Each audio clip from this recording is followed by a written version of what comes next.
Hello, YouTube. This is not like all the other reality TV rundowns because this episode is a memoriam for Angela.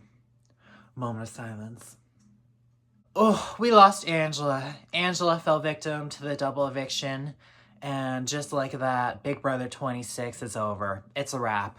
There's no season without Angela.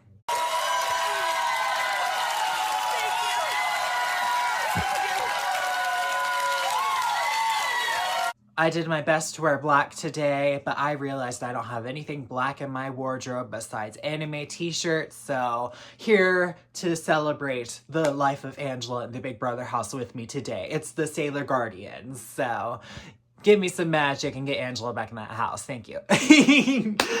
Oh, but this is a sad, sad week for reality TV with the loss of Angela. She has cemented herself as a Big Brother legend. She's been that since week one, and every week we've had of Angela since week one, it's been a blessing. I'm so sad to lose Angela. I was really pulling for her to win. She said it herself. She was going to beat everybody in that house. They had to get her out because she was the biggest threat. And I'd have to agree, because who else had the story like Angela had the story? So while there's still some Big Brother left, I'm not going to be watching anymore. I'll come back for the finale. I'll check out the jury segments, but this is my last week of being a faithful Big Brother viewer, because I have no problem dropping shows when my favorites are gone. What rooting interest is there even in this final five? It's T-Core's sidekicks, it's the meanest girl you'll ever meet, and it's Cam, who wasn't even playing the first half of the game. It'll be nice to have a person of color winner. And yes, I am fully ruling out MJ because stupid. You're not winning. But I will say Angela for America's favorite player. I will absolutely be voting for Angela. Now, Leah also left in this episode. I was sad to see her go, but I do think she kind of did it to herself. She should have targeted Chelsea. She realized as much. So, sorry to see you go, but that's what you get for playing scared. Back to Angela, though. I just have to say, I had a dream about Angela last night. I don't usually dream, but I don't know. I was just so swept up in the sadness of Angela leaving that I had a dream about Angela. It was her still in the game. She went on to win. Like, a great dream. A great dream. But, like, why did I dream about Angela? That was so weird. Oh, whatever. Some of my favorite Angela moments have definitely been, of course, Crazy Eyes fight. I really just want to have fun with you guys. Except for you. Don't talk to me. I want to have so much fun with all of you. Then her getting the video used on her all those times. That iconic shirt, the blue striped shirt, all the times of her surviving the block. I'm like a cockroach. You can't kill me. When she won that veto last week, that was such a great moment. How close she's come in the competitions. Oh, and just watching that double eviction, how she was coming back from behind. It was nearly impossible to beat Chelsea with the lead Chelsea had, but Angela did, and she got the tie. And then you could just hear the audience, when then we get the reveal that Angela went too high. It was so sad. Oh my gosh, she was so close. And then she was in second in the veto. Oh my gosh, what could have been? What could have been? Ugh. But then I think she had one of the most iconic exits of all time. Genuinely. Like, telling Chemo as she was going out the door, I love you. I was going to take you to the end. And then getting out to Julie, giving the hug. She walked out. The audience was cheering so loud. Like, the star. They know she's the star. And Angela walks up to the audience. She's like, thank you. Thank you. Oh my gosh. I was like teared up a little bit. I was like, oh my gosh, Angela, not Angela. But then I was also like happy because she was happy. It was just like, oh, she knows she's the star. She's getting the welcome she deserves. So it was bittersweet. It was very bittersweet. And then her interview with Julie, that was iconic. She is an amazing reality TV star. I expect to see her on many other shows. I'd love to see her on The Real Housewives of Salt Lake City. I would love to see her on The Traitors. I'd love to see her back on Big Brother. Let's get her on Survivor, The Amazing Race with Leah, The Challenge, why not? And just, I would love to see Angela and Felicia on a show together. Thank you. I just need to see it for my own research purposes. But I guess that wraps up my thoughts on Big Brother for this season. I think I'll be back next season. I think they did win me over. Even the competitions this week, they were fair. Angela could have won them. It wasn't a matter of she just doesn't stand a chance like it was last season. I do think they've improved the competitions.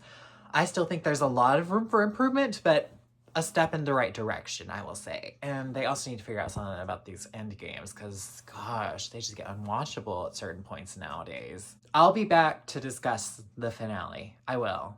Maybe I'll touch on a jury segment. Probably not. I think they'll do that next week. I probably am taking next week off. I'll be back to discuss the finale and discuss Angela winning the America's Favorite Player, which she better win. Vote. Voting is important. Vote in your elections and vote for America's Favorite Player.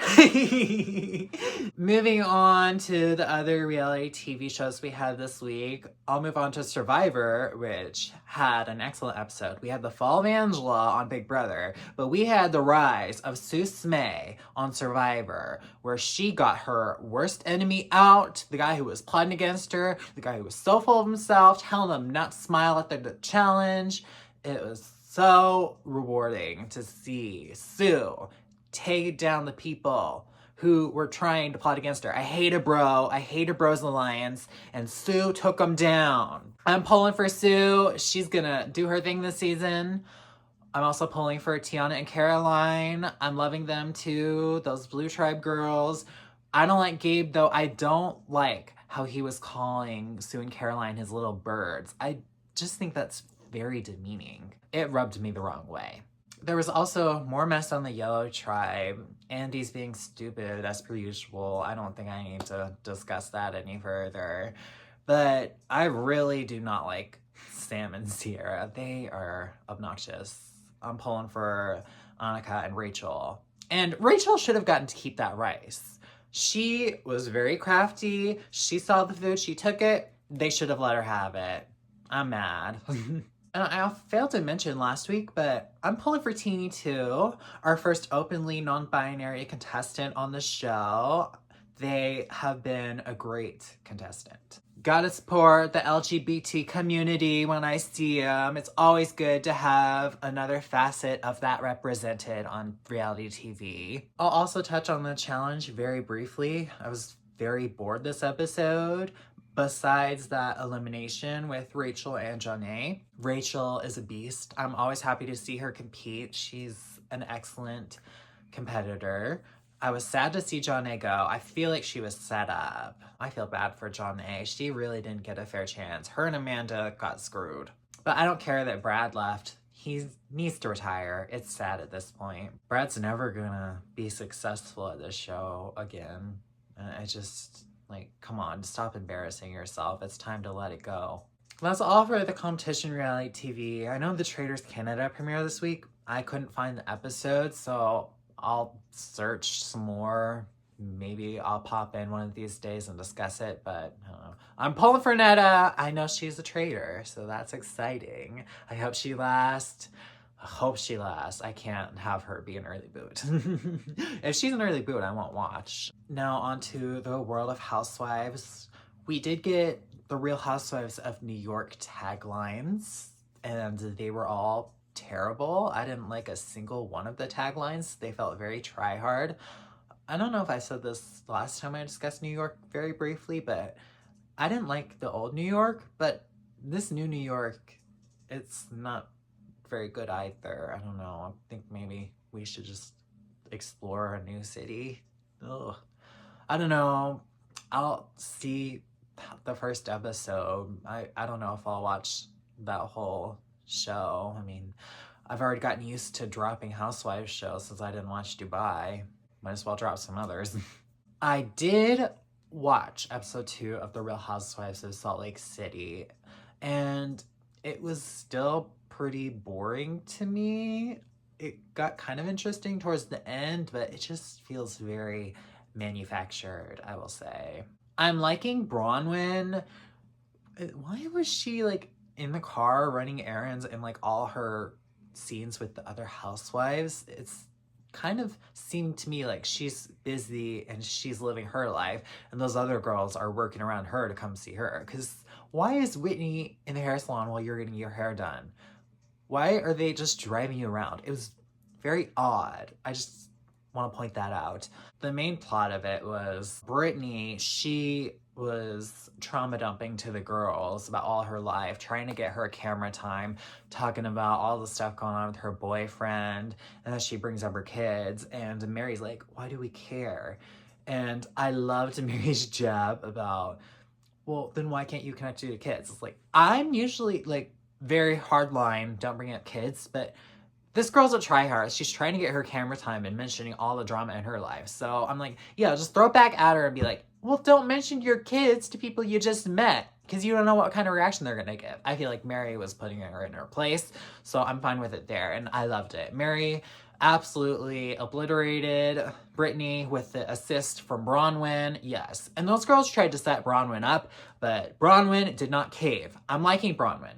I'm liking what I'm seeing. But Meredith, really? Your storyline is a bat mitzvah? Really? I think it's time for Meredith to be off this show if this is what she's going to be doing. It's just like, really, you got nothing to do here? Nothing? Nothing better to do. Those 4 OG girls who have been on this whole time, each and every last one of them, I feel like I've seen all I need to see from them. Honestly. They got nothing new to give. They're just on a loop, providing the same thing. It's not that interesting. They're tired. They are background characters who are somehow in the spotlight. But moving on from the Salt Lake City, there was also Orange County. I watched that right after the Big Brother double eviction last night. So I was in my feels a little bit, but I did enjoy Orange County. I wasn't too invested in the episode. I did skip Gina's scene. I just can't take it anymore. I can't. I don't want to see her. But I watched everything else.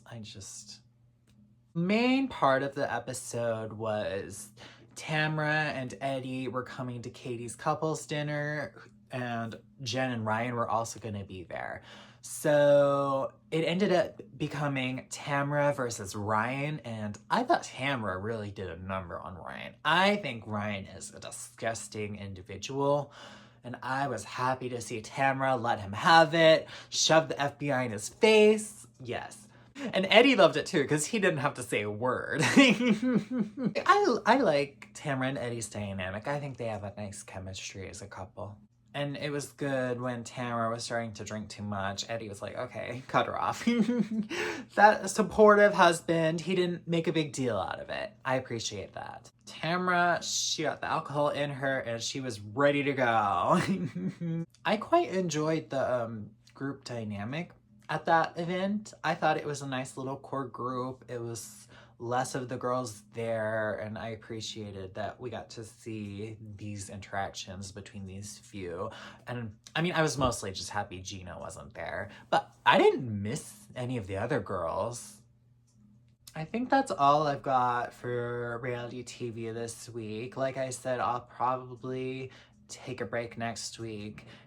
But even without Big Brother, I'll continue doing this. It might not be every week, but when there's stuff to talk about, it will be discussed. So stay tuned. Until next time, bye.